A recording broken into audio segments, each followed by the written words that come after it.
Welcome to bright academy. আজকের এই ভিডিওটা একদম ধামাকাদার ভিডিও হতে চলেছে। আমাদের যে আন্দোলন, আমাদের যে দুর্নীতির বিরুদ্ধে যে প্রতিবাদ, তাতে কিন্তু আজকে নতুন একটা মোড় নিয়েছে। আজকে আমরা একজনকে পেয়েছি যে কিন্তু একদম প্রাইম এভিডেন্স দিয়েছে, সমস্ত পিআরবিকে জমা দিয়েছে। সে কিন্তু এই দুর্নীতির সাথে তাকে দুর্নীতির আওতায় আনা হয়েছিল, প্রশ্ন দেওয়া হয়েছিল, সমস্ত এভিডেন্স জমা দিয়েছে। মালদা থেকে এসেছে। কেপি প্রিলিমিনারি যে এক্সাম হয়েছে 9টার সাথে কিন্তু সেখানে প্রশ্ন পাওয়া গেছে, সেই প্রশ্ন সমস্ত এভিডেন্স জমা দিয়েছে এবং আরো অনেক কিছু হয়েছে পিআরপিতে, সমস্তটাই সে কিন্তু বলবে। নমস্কার, আমার নাম, আমি এসেছি মালদা থেকে। বিগত কেপিএসআই 2023 প্রিলিমসে যে পেপার লিক হয়েছিল তার সঙ্গে আমি জড়িত ছিলাম এবং এরকম আমি অনেক এভিডেন্স আমার কাছে ছিল। সেই সমস্ত এভিডেন্স আমি আজকে গিয়ে পুলিশ রিক্রুটমেন্ট বোর্ডে গিয়ে জমা দিয়েছি এবং সব রকমের সবার ফোন নাম্বার, নাম, এই সমস্ত যারা যারা যুক্ত সবার নাম্বার, আমি ফোন নাম্বার, নাম আমি দিয়েছি। এটাই আমার বলার। তো বুঝতে পারছো তদন্ত কোন দিকে মোড় নিয়েছে। সিআইডিতে যে আমরা গিয়েছিলাম তারা কিন্তু এখানে রিপোর্ট পেশ করেছে এবং তার রিপোর্টের ভিত্তিতে আরক্ষা ভবন কিন্তু তদন্ত চালাচ্ছে এবং সেই তদন্তের বেসিসে এরা সিআইডির কাছে আবার রিপোর্ট পেশ করবে। তো এখনো পর্যন্ত যারা যারা নতুন আছো চ্যানেলে, তারা অবশ্যই সাপোর্ট করো, সাবস্ক্রাইব করো, কারণ তোমাদের সাপোর্ট ছাড়া কিন্তু এই যে লড়াইটা, এই লড়াইটা লড়া সম্ভব নয়। এবং যারা যারা এসছে আজকে, অনেকে কিন্তু কমেন্টে বলে দেয় যে দুর্নীতি আটকাতে হবে, প্রতিবাদ করতে হবে, ওই কমেন্টেই বিপ্লব করে দিল।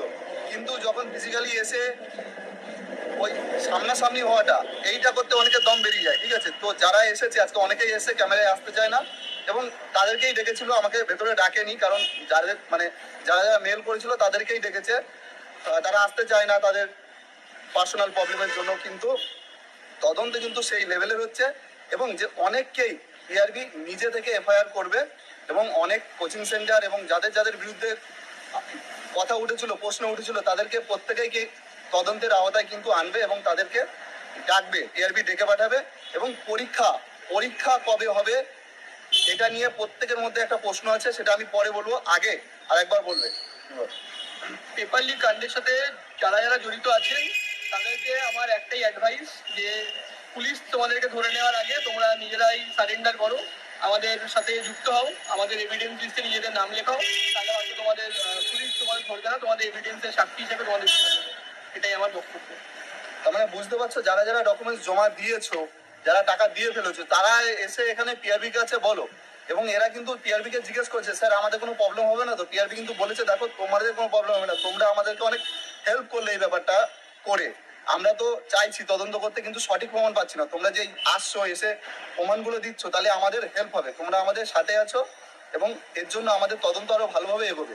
সুতরাং তোমরা ভয় পেও না, চলে এসো পিআরবিতে, যার কাছে যা ডকুমেন্টস রয়েছে এবং যে টাকা দিয়ে ফেলেছো, চলে এসো, বলে দাও কার কাছ থেকে টাকা, কাকে টাকা দিয়েছো, কিভাবে টাকা দিয়েছো, সমস্ত বলে দাও সমস্তটা।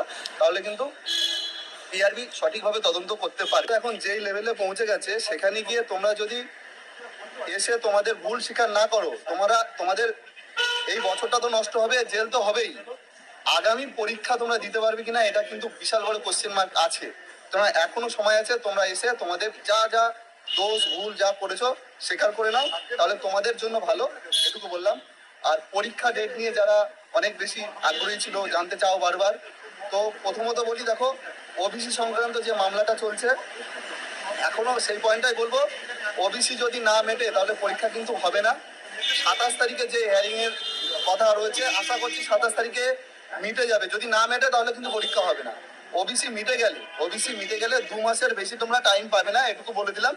এটা কি আমার নিজের মন থেকে বলছি না, স্বপ্ন দেখেছিলাম, স্বপ্ন, ঠিক আছে, শুরুতে বললাম, এবার বুঝে নাও কিভাবে বলেছি। তো আমাদের এই প্রশ্ন ফাঁসের এই কেসটা লালবাজার, সিআইডি, সাইবার সেল এবং আরক্ষা ভবন, পুলিশের যত ডিপার্টমেন্ট আছে, গোয়েন্দা ডিপার্টমেন্ট, সবার কাছে কিন্তু পৌঁছে গেছে এবং সবাই মিলে তদন্ত করছে। এতদিন পর্যন্ত যে সমস্ত এভিডেন্স জমা দেওয়া হয়েছে তার বেসিসেই কিন্তু কেসের তদন্ত চলছে এবং কেসটা এখন বর্তমানে নিচু লেভেলে, লোয়ার লেভেলে নেই। এটা কিন্তু মাননীয় আইপিএস মহাশয়ের কাছে পৌঁছে গেছে। উনি নিজে থেকেই কিন্তু, আইপিএস মহাশয় নিজের থেকেই পুরো তদন্তটা দেখভাল করছে। তো এটুকুই বলার, এখনো পর্যন্ত যারা এই সমস্ত চক্রের সাথে যুক্ত আছো, তোমরা আসো, সামনে থেকে এসে তোমরা তোমাদের ভুল স্বীকার করো। আর এই যে রিপোর্ট এরা আজকে পেশ করেছে, যাদের যাদের ডেকেছিল, তার বেসিসে এদের আগামী দিনেও ডাকতে পারে, কারণ আগামী দিনে যেই সমস্ত কোচিং সেন্টার এবং যাদের নামে এই সমাধানগুলো, তাদেরকেও ডাকবে এবং পিআরবি নিজে থেকে এফআইআর করতে চলেছে। হ্যাঁ ঠিকই শুনছো, পিআরবি নিজে থেকে এফআইআর করতে চলেছে। হ্যাঁ ঠিকই শুনছো, পিআরবি নিজে থেকে এফআইআর করতে চলেছে। সুতরাং বুঝতে পারছো এইবারে যে সামনে পরীক্ষাটা হচ্ছে সেটা কিন্তু আমরা আশা করব 95% স্বচ্ছতার সাথে হবে। তো তোমরা ঠিকঠাক ভাবে প্রিপারেশনটা নাও, ভাবো স্বচ্ছভাবে পরীক্ষা হচ্ছে। 95 কেন বললাম, 100% তো বলতে পারি। দেখো মানে পৃথিবীতে সবকিছু 100% অ্যাকুরেট ঠিকঠাক হয় না, সুতরাং আমার যেটা মনে হচ্ছে সেটা বললাম। এই ভিডিওটা আর বেশি দীর্ঘ করলাম না, অনেক কিছু গুছিয়ে বলতে পারছি না, ঠিক আছে? বুঝতেই পারছো অলরেডি কেস একটা চলছে। তো আগামীতে পরবর্তীতে কালকের একটা ভালো সুন্দর ভিডিও বানিয়ে দেবো এবং ওবিসি নিয়ে অনেকের ফর্ম রিজেক্টও হতে চলেছে। হ্যাঁ ওবিসি নিয়ে অনেকের ফর্ম রিজেক্টও হতে চলেছে, এটা নেক্সট ভিডিওতে বলবো। আজকের এখানকার ভিডিও এখানেই শেষ করলাম। যারা যারা নতুন আছো প্লিজ